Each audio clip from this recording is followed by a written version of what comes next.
Tuan-tuan nak tengok tanda-tanda ahli syurga?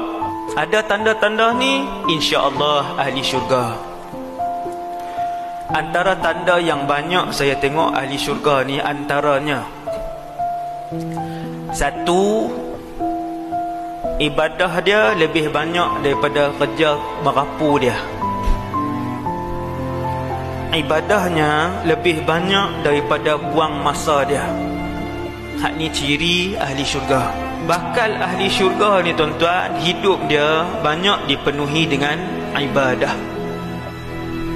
Tuan-tuan, dalam masjid ni, termasuk semua hak dengar ni, dalam rakaman ke live ke, dia tahu hidup dia lebih banyak ibadah ataupun lebih banyak benda sia-sia yang dia buat. Dia tahu.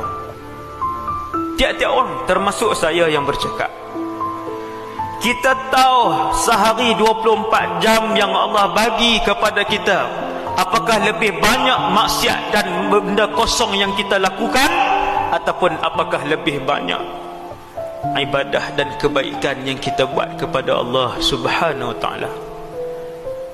Kalau kita koreksi diri, kita tengok alhamdulillah, dalam sehari banyak ibadah yang kita buat, insya-Allah ada ciri ahli syurga.